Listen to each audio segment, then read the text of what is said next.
Assalamualaikum warahmatullahi wabarakatuh. Dalam video ini, saya bersama dengan rekan-rekan saya akan mempresentasikan materi bab 10 yaitu fungsi eksponen dan logaritma dalam penerapan ekonomi.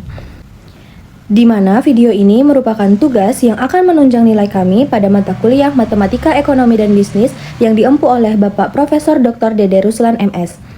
Di mana bab ini akan menyajikan penerapan fungsi eksponen dalam bentuk proses pertumbuhan dan juga penurunan atau yang disebut juga dengan penyusutan. Bentuk proses pertumbuhan terdiri atas pertumbuhan yang tidak terbatas dan juga pertumbuhan terbatas.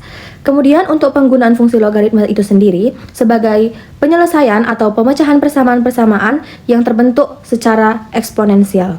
Baiklah, sebelum kami memulai mempresentasikan hasil diskusi dari kelompok kami, izinkan saya memperkenalkan diri saya sekaligus rekan-rekan saya. Saya di sini sebagai moderator sekaligus pemateri pertama, kemudian akan dilanjutkan oleh teman saya yang bernama Indriani sebagai pemateri kedua, kemudian ada Alif Rizky Arya Putra sebagai pemateri ketiga, ada juga Nazla Alifia Khadafi sebagai pemateri keempat, dan yang terakhir adalah Juan Hidayat Putra Subakti sebagai pemateri kelima. Baiklah, sekarang kita masuk ke pembahasan yang pertama. Pertumbuhan pendapatan dan populasi. Pertumbuhan pendapatan adalah kenaikan jumlah uang yang diperoleh seseorang, perusahaan, ataupun negara dalam jangka waktu tertentu. Biasanya diukur dalam persen per tahun. Fungsi eksponen sendiri sering digunakan untuk memodelkan pertumbuhan yang bersifat proporsional terhadap nilai saat ini. Pertumbuhan pendapatan dan populasi sering dimodelkan dengan fungsi eksponen karena kenaikan terjadi berdasarkan persentase dari jumlah saat ini, bukan dari jumlah tetapnya. Jadi semakin besar nilai awal, semakin besar pula kenaikan absolutnya. Misalnya, jika sebuah perusahaan punya pendapatan 1 miliar tahun ini dan tahun depan naik jadi 1,1 miliar, maka pertumbuhan pendapatannya itu naik sekitar 10%. Kemudian ada pertumbuhan populasi. Pertumbuhan populasi itu merupakan peningkatan jumlah penduduk di suatu wilayah dalam jangka waktu tertentu. Misalnya, jika sebuah kota punya 100.000 penduduk dan setahun kemudian menjadi 105.000, maka populasi tumbuh sekitar 5% dalam 1 tahun. Biasanya dimodelkan dengan fungsi P, T sama dengan P0 dikali E pangkat RT, di mana PT itu merupakan pendapatan pada waktu T, sedangkan P0 itu merupakan pendapatan awal, dan R adalah laju pertunjukan, dan yang terakhir T adalah waktu. Sekarang kita masuk ke pembahasan selanjutnya. Pertumbuhan tidak terbatas atau unlimited growth adalah kondisi di mana suatu kuantitas seperti pendapatan, bunga majemuk, pertumbuhan penduduk, dan lain-lain terus-menerus meningkat tanpa batas waktu dan tanpa hambatan. Dalam model matematika, ini berarti nilai tersebut tumbuh secara eksponensial, secara terus-menerus, dan tidak ada faktor yang menghambati atau membatasi pertumbuhannya. Namun dalam kehidupan nyata, hal ini tidak realistis dalam jangka panjang. Hampir semua pertumbuhan tidak dapat berlangsung tanpa batas, karena adanya sumber daya yang terbatas, persaingan yang ketat, perubahan lingkungan, dan juga faktor-faktor lainnya. Kemudian ada bunga majemuk. Bunga majemuk atau compound interest adalah bunga yang dihitung tidak hanya dari pokok awal investasi atau pinjaman, tetapi juga dari bunga yang sudah diperoleh sebelumnya. Nilai uang yang ditabung di sebuah bank, misalnya akan meningkat jumlahnya seiring bertambahnya waktu. Hal ini sangat beralasan, karena si penabung akan mendapat balas jasa dari pihak bank berupa pembayaran bunga terhadap jumlah uang yang ditabungnya. Selain itu, jumlah uang yang ditabung nilainya akan bertambah apabila waktu yang ditabung semakin lama.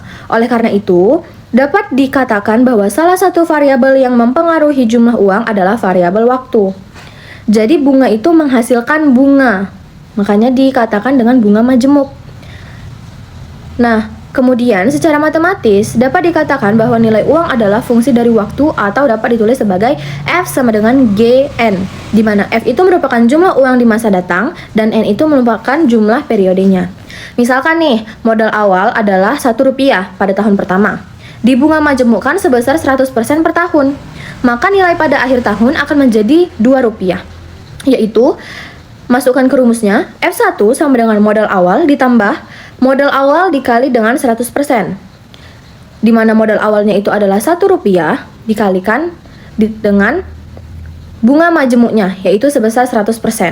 Maka apabila modal awalnya Rp1 dan dibunga majemukkan sebesar 100%, menghasilkan nilai pada akhir tahunnya menjadi Rp2. Secara umum, rumus dari nilai masa datang yang dibunga majemukkan secara diskrit dapat ditulis menjadi F sama dengan P0 dikali 1 ditambah I pangkat N, di mana F itu merupakan jumlah di masa datang, P0 itu merupakan modal awal, I itu merupakan tingkat bunga per tahun dalam bentuk persen, dan N itu merupakan jumlah periode waktu. Contoh yang pertama, misalkan seorang pengusaha menabung uangnya di sebuah bank sebanyak 100 juta rupiah dengan tingkat 8% per tahun. Berapa besarkah nilai uangnya setelah 3 tahun apabila? Pertanyaan yang pertama, bunga majemuk dibayar secara tahunan. Pertanyaan yang kedua, bunga majemuk dibayar secara semesteran. Dan pertanyaan yang ketiga, bunga majemuk dibayar secara kontinu. Penyelesaiannya, diketahui P sama dengan 1000, I sama dengan 8% per tahun, dan N sama dengan 3. Untuk menyelesaikan persoalan yang pertama, bunga dibayar secara tahunan. F3, kenapa F3? Karena yang ditanyakan itu berapa besar nilai uangnya setelah 3 tahun. Jadi F3 sama dengan 100 juta, di mana 100 juta itu merupakan modal awal, dikalikan dengan 1 ditambah 0,08 pangkat 3. F3 sama dengan 100 juta dikali 1,25971. Karena 1 ditambah 0,08 pangkat 3 itu merupakan 1,25971. Maka hasilnya adalah 125.971.200. Kemudian penyelesaian untuk yang B, bunga dibayar secara semesteran. Di mana F3 sama dengan 100 juta dikali 1 ditambah 0,08 dibagi 2. Kenapa dibagi 2? Karena dalam 1 tahun dia dibagi menjadi 6 bulan. Karena dia per semesteran. Pangkat 2, pangkat 3. Pangkatnya jadi ada 2. Karena secara semesteran dan selama 3 tahun. Menghasilkan 100 juta dikali 1,04 pangkat 6. 0,08 dibagi 2 ditambah 1 hasilnya 1,04 pangkat 6 dari 2 dikali 3. Kemudian 100 juta dikali 1,26531 karena dihasilkan dari 1,04 pangkat 6 menghasilkan nilai 1,26531. Maka hasilnya apabila bunga dibayar secara semesteran menghasilkan nilai 126.531.901. Dan yang terakhir, apabila bunga dibayar secara kontinu, di mana F3 sama dengan 100 juta dikali 2,71828 pangkat 0,08 dikali 3, di mana nilainya 100 juta dikali 2,71828 pangkat 0,24 karena 0,08 dikali 3 itu menghasilkan nilai 0,24. Maka dihasilkanlah nilainya 100 juta dikali 1,27124 menghasilkan nilai 127.124.894 rupiah. Untuk mencari bunga dibayar secara kontinu, itu menggunakan rumus F sama dengan P0 dikali E pangkat IN, di mana F itu merupakan jumlah di masa datang, P0 itu merupakan modal awal, E itu merupakan konstanta, di mana nilainya adalah 2,71828, I itu merupakan tingkat bunga per tahun dalam persen, N merupakan jumlah periode waktu. Makanya, apabila mencari nilai bunga dibayar secara kontinu, kita menggunakan rumus P0 dikali dengan E pangkat I dikali N. Baiklah, itu saja penjelasan dari saya sebagai pemateri pertama. Selanjutnya akan saya berikan waktu kepada pemateri kedua. Assalamualaikum warahmatullahi wabarakatuh. Saya Indriani. Di sini saya akan melanjutkan materi yang dibawakan teman saya sebelumnya. Nah, di sini ada pertumbuhan penduduk. Pertumbuhan penduduk itu adalah suatu proses peningkatan output atau pendapatan nasional suatu negara dari waktu ke waktu. Nah, biasanya dalam matematika ekonomi, pertumbuhan ini sering dimodelkan menggunakan fungsi eksponen. Dan model rumus pertumbuhan penduduk yang kontinu adalah PN itu adalah jumlah penduduk tahun ke N sama dengan P0 yaitu jumlah penduduk mula-mula dikali dengan E konstanta tetap sudah ditentukan jumlahnya berapa dan dipangkatkan dengan I tingkat pertumbuhan penduduk per tahun dalam persen dikali pangkat jumlah periode waktu. Nah, ada model rumus pertumbuhan penduduk yang diskrit yaitu PN sama dengan P0 kali 1 tambah I pangkat N.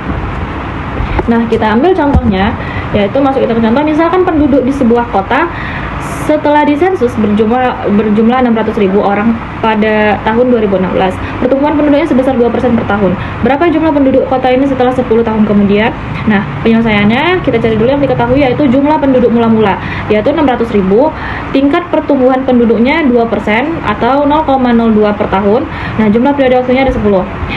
Kita gunakan dulu dengan menggunakan rumus yang kontinu. Hasilnya adalah P10 sama dengan 600.000 dikali 2,71828 dipangkatkan dengan 0,02 kali 10.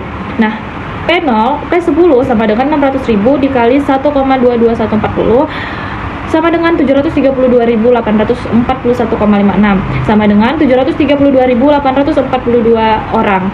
Nah, sedangkan menggunakan rumus diskrit adalah P10 sama dengan 600.000 kali 1 tambah 0,02 pangkat 10, yang mana sama dengan P10 yaitu sama dengan 600.000 kali 1,21899 sama dengan 731.369,65 sama dengan 731.370 orang. Nah, yang kedua ini ada pertumbuhan terbatas. Pertumbuhan terbatas adalah pertumbuhan suatu besaran atau populasi atau produksi ataupun output ekonomi yang pada awalnya meningkat cepat tetapi kemudian melambat dan mendekati suatu batas maksimum tertentu. Ini artinya adalah bahwa pertumbuhan yang terbatas mempunyai sebuah asintot datar. Terdapat dua model persamaan umum dari fungsi eksponen yang mempunyai pertumbuhan terbatas, yaitu ditulis dengan Y sama dengan M kali 1 kurang E pangkat min IM, dan bisa juga ditulis dengan Y sama dengan M per 1 tambah AE min pangkat min IN, yang mana F itu adalah jumlah hasil pertumbuhan ke N, I itu adalah tingkat pertumbuhan, N jumlah periode waktu, E adalah konstanta tetap, dan N dan A itu konstanta. Sama-sama konstanta, tetapi yang E itu konstanta tetap, yang mana setiap soal itu pasti sama ditentukan jumlahnya. Nah, berikut ini beberapa fungsi eksponen yang mempunyai pertumbuhan terbatas, antara lainnya yaitu ada fungsi konsumsi. Fungsi konsumsi adalah hubungan matematis antara tingkat pendapatan dan jumlah konsumsi masyarakat. Fungsi konsumsi ini dinyatakan dalam bentuk persamaan umum, yaitu C, yang mana jumlah konsumsi pada periode waktu tertentu sama dengan M, yaitu konstanta, dikali dengan 1 dikurang E, konstanta tetap, dipangkatkan dengan I, tingkat pertumbuhan ekonomi, kali Y, jumlah pendapatan dari konsumen. Nah, masuk kita ke contohnya. Baiklah, masuk kita ke contohnya, yaitu misalkan diketahui fungsi konsumsi seseorang adalah C sama dengan 6.000 dikali 1 kurang 2 pangkat min 0,2Y, dimana C adalah jumlah konsumsi dan Y adalah tingkat pendapatan konsumen atau tingkat pendapatan seseorang. Nah, yang kita cari adalah berapa jumlah konsumsi jika tingkat pendapatannya adalah 6 juta rupiah, 10 juta rupiah, dan 20 juta rupiah. Berarti di sini kita mencari ada 3 ya. Nah, penyelesaiannya, jika Y sama dengan 6 juta atau 6, maka C sama dengan 6.000 dikali 1 dikurang 2,71828 pangkat min 0,2 dikali dengan 6. Nah, 6 itu dari tingkat pendapatannya. Nah, jadi sama dengan 4.192,833. Yang kedua ada jika Y sama dengan 10 atau 10 juta, maka C sama dengan 6.000 dikali 1 dikurang 2,71828 dipangkatkan dengan min 0,2 dikali dengan 10. Hasilnya 5.187,987. Nah, jika Y-nya 20 juta atau 20, maka C sama dengan 6.000 dikali 1 kurang 2,71828 dipangkatkan dengan min 0,2 dikali dengan 20. Maka hasilnya 5.890,106. Nah, sekian dari penjelasan saya tentang pertumbuhan penduduk, pertumbuhan terbatas, fungsi eksponen. Selanjutnya akan dilanjutkan oleh teman saya. Terima kasih. Di sini saya akan menjelaskan fungsi penjualan. Fungsi penjualan atau penerimaan menunjukkan hubungan antara jumlah penjualan dari suatu perusahaan atas suatu produk dan jumlah produk yang terjual pada suatu periode waktu tertentu. Jadi persamaan umumnya yaitu S sama dengan M1 kurang E pangkat minus IT, di mana S-nya jumlah penjualan dari suatu produk, T-nya itu jumlah produk, I-nya tingkat pertumbuhan, E-nya konstanta 2,71828, M-nya konstanta. Jadi di sini ada contoh, diketahui fungsi penjualan dari suatu perusahaan restoran adalah S sama dengan 3.001 kurang E minus 0,05 T, di mana S sama dengan jumlah penjualan dalam ribuan dan T sama dengan jumlah produk yang terjual pada periode waktu tertentu dalam harian. Yang ditanyakan itu yang A, berapa jumlah penjualan jika jumlah produk yang terjual setelah 15 hari, 30 hari, dan 60 hari. Lalu yang B, gambarkanlah fungsi penjualan ini dalam satuan diagram. Di sini ada penyelesaiannya. Jika T sama dengan 15, maka S sama dengan 3000 1 kurang E pangkat minus 0,05T sama dengan 3000 dalam kurung 1 kurang 2,71828 pangkat minus 0,05 dalam kurung 15 sama dengan 1582,900. Dan jika T-nya 30, maka S sama dengan 3000 dalam kurung 1 kurang E pangkat minus 0,05T sama dengan 3000 dalam kurung 1 kurang 2,71828 pangkat 0,05 dalam kurung 30 sama dengan 2330,609. Dan jika T sama dengan 60, maka S sama dengan 3000 dalam kurung 1 kurang E pangkat minus 0,05T sama dengan 3000 dalam kurung 1 kurang 2,71828 pangkat minus 0,05 dalam kurung 60 sama dengan 2850,638. Dan B-nya untuk diagram S sama dengan 3000 dalam kurung 1 kurang E pangkat minus 0,05T itu jika T-nya 0 maka S-nya 0, dan jika T-nya 10 maka S-nya 1180,407, dan jika T-nya 20 S-nya 1896,361, jika T-nya 30 S-nya 2330,609, dan jika T-nya 40 maka S-nya 2593,994, T-nya 50 S-nya 2753,745, T-nya 60 S-nya 2850,638. Dan di sini ada kurva fungsi penjualan S sama dengan 3000 dalam kurung 1 kurang E pangkat minus 0,05T. Jika T-nya 10 maka S-nya 1180, dan jika T-nya 30 maka S-nya 2331, dan jika T-nya 60 maka S-nya 2850 seperti tabel yang di atas tadi. Titik 5. Misalkan fungsi biaya total dari suatu perusahaan dapat dinyatakan seperti berikut ini. TC sama dengan 10.000 kurang 80.000. TC sama dengan 10.000 kurang 8.000 pangkat minus 0,04Q, di mana TC adalah biaya total dalam ribuan rupiah dan Q adalah jumlah barang yang diproduksi dalam jumlah per bulan. Yang ditanya berapa jumlah biaya total jika jumlah produk yang diproduksi 50 dan 100 unit. Dan B, gambarkan fungsi konsumsi ini di dalam satu diagram. Jadi penyelesaian yang A, jika Q sama dengan 50 maka TC sama dengan 10.000 dalam kurung 1 kurang 2,71828 pangkat minus 0,0450 dalam kurung 50 sama dengan 800 sama dengan 8.917,316. Jika Q sama dengan 100 maka TC sama dengan 10.000 dalam kurung 1 kurang 2,71828 pangkat minus 0,04 dalam kurung 100. Ini 9.781,410. Lalu B-nya diagram TC sama dengan 10.000. B-nya diagram TC sama dengan 10.000 dalam kurung 1 kurang E pangkat minus 0,04Q dilihat dalam gambar 10.4. Lalu ini tabelnya, jika Q sama dengan 0 maka TC-nya dalam ribuan itu 2000. Lalu jika Q-nya 20 maka TC-nya 6.405,366. Jika Q-nya 40 maka TC-nya 8.384,826. Jika Q-nya 60 maka TC-nya 9.274,25. Jika Q-nya 80 maka TC-nya 9.673,902. Jika Q-nya 100 maka TC 9.853,474. Lalu di sini ada gambar dari fungsi biaya total TC sama dengan 10.000 kurang 8.000 pangkat minus 0,04Q. Jika Q-nya 0 maka TC-nya 2000, dan jika Q-nya 20 maka TC-nya 6.405, dan jika Q-nya 60 maka TC-nya 9.274, dan jika Q-nya 90 TC-nya itu akan 9.781. Jadi gambar fungsi biaya total TC sama dengan 10.000 kurang 8.000 pangkat minus 0,04 Q.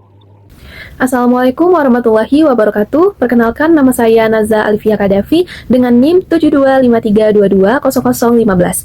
Nah, untuk mengerjakan soal 10.6 kita bisa gunakan rumus yaitu S sama dengan M dikali 1 dikurang E pangkat minus I dikali T, di mana S sama dengan penjualan dari suatu produk pada periode waktu tertentu, kemudian T sama dengan jumlah produk yang terjual pada periode waktu tertentu, dan juga I sama dengan tingkat perubahan penjualan, E sama dengan konstanta yaitu 2,71828 dan M sama dengan konstanta. Jika rumus ini sudah kita ketahui, kita bisa mengerjakan soal 10.6. Langsung ke contoh soalnya. Jika suatu barang yang dihasilkan oleh sebuah perusahaan sebanyak Y unit per hari dan selama X hari kerja produksi dapat dinyatakan oleh fungsi produksi Y sama dengan 2000 dikali 1 dikurang E pangkat minus 0,2X. Berapa unit barang yang dihasilkan setelah 10 hari kerja dan 15 hari kerja? Maka kita dapat menyelesaikan jika X-nya tadi sama dengan 10, maka kita ganti semua X menjadi 10. Maka TC sama dengan 2000 dikali 1 dikurang 2,71828 pangkat minus 0,2 dikali 10. Maka menghasilkan 1729,329. Kita bisa bulatkan menjadi 1729 unit. Jika X sama dengan 15, maka kita ganti semua X sama dengan 15. Maka TC sama dengan 2000 dikali 1 dikurang 2,71828 pangkat minus 0,2 dikali 15 menghasilkan 1900,426. Maka kita bisa bulatkan menjadi 1900 unit. Berikut adalah penjelasan mengenai soal 10.6. Selanjutnya, saya akan menjelaskan tentang fungsi penyusutan. Fungsi eksponen selain diterapkan pada proses pertumbuhan, juga dapat diterapkan pada proses penyusutan atau penurunan. Model persamaan umum dari fungsi eksponen dalam proses penyusutan atau penurunan ini mempunyai dua bentuk persamaan umum, yaitu proses penyusutan secara kontinu dan proses penyusutan secara diskrit. Fungsi penyusutan menunjukkan penurunan nilai suatu benda seiring waktu. Yang pertama, ada penyusutan kontinu.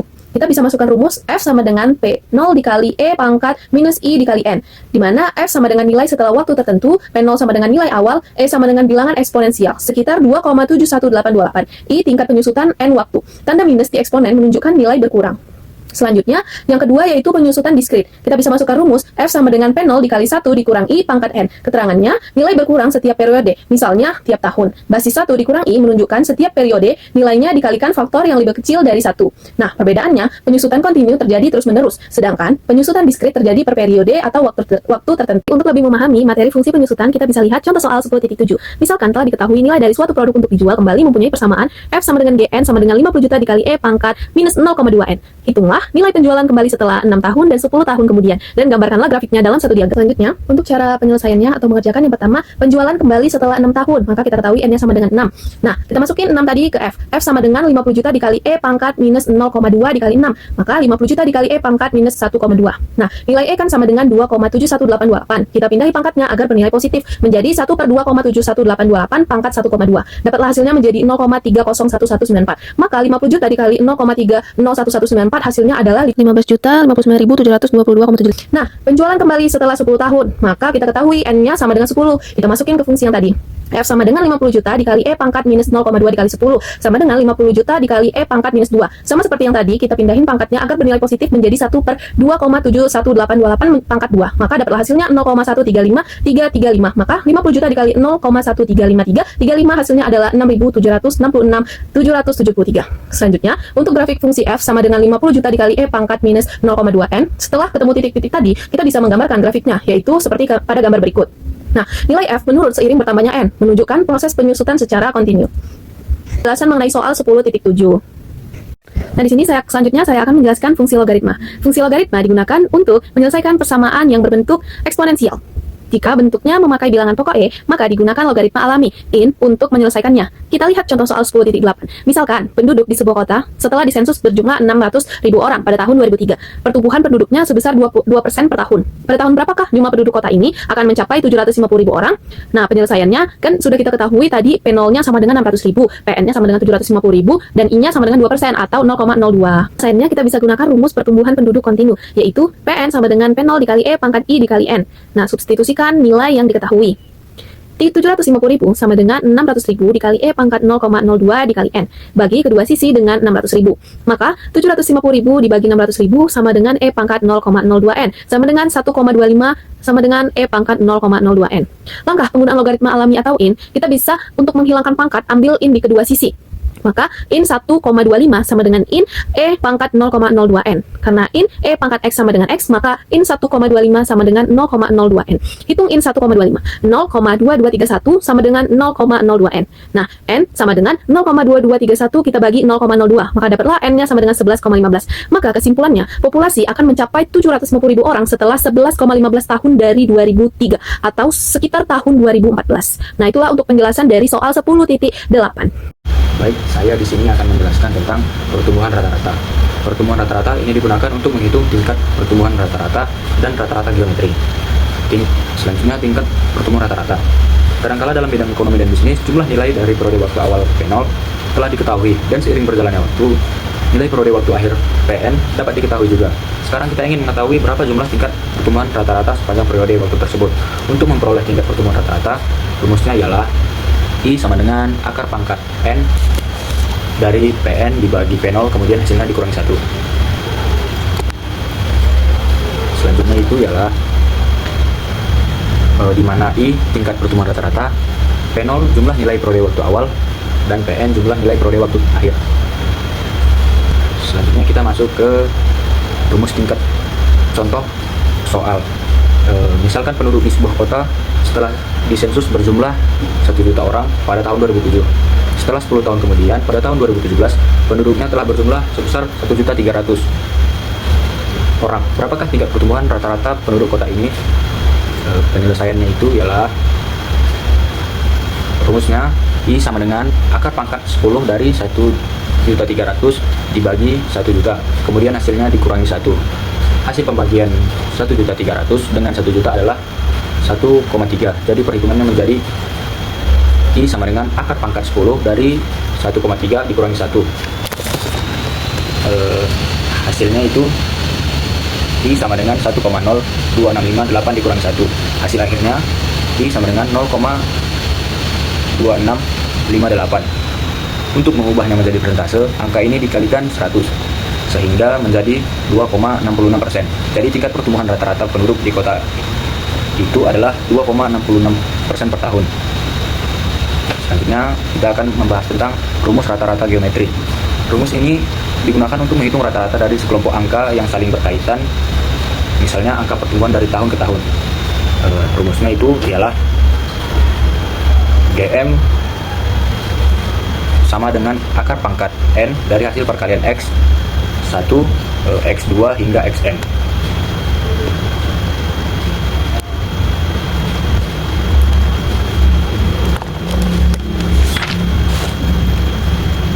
Contoh soal. Misalkan tingkat pertumbuhan laba di sebuah perusahaan 5 tahun dari 2013 ke 2017 adalah seperti pada tabel berikut ini. Data yang diberikan dalam tabel ialah tahun 2013 tingkat pertumbuhan laba 15%, pada tahun 2014 tingkat pertumbuhan laba 20%, pada tahun 2016 tingkat pertumbuhan laba negatif 25%, pada tahun 2016 tingkat pertumbuhan laba 40%, tahun 2017 tingkat pertumbuhan laba 50%. Selanjutnya penyelesaiannya, angka-angka presentasi laba ini dimasukkan ke dalam rumus rata-rata geometri, harus ditambahkan dengan angka 1 karena angka 1 ini merupakan dasar dari angka pertumbuhan. Juga perlu diperhatikan jumlah angka atau data pertumbuhan, dalam hal ini N sama dengan 5. Rumus rata-rata geometrinya adalah GM sama dengan akar pangkat 5 dari hasil perkalian 1,15, 1,20, 0,75, 1,40 dan 1,50. Langkah selanjutnya itu rata-rata geometri sama dengan akar pangkat 5 dari 2,175. Selanjutnya langkah terakhir, rata-rata geometri sama dengan 2,1735 dipakatkan 1/5, hasilnya adalah 1,1679. Hasil 1,1679 kemudian diubah kembali menjadi persentase dengan cara dikurangi 1 dan dikali 100%, sehingga tingkat pertumbuhan rata-rata labanya adalah 16,79%. Yang ketiga itu membaca perhitungan rata-rata hitung aritmatik. Ini adalah perhitungan perbandingan yang ditunjukkan di bagian bawah. X bar atau rata-rata sama dengan 15% ditambah 20% dikurangi 25% ditambah 40% ditambahkan 50%, kemudian semuanya dibagi 5. Langkah satunya X bar sama dengan 100% dibagi 5, hasilnya adalah 20%.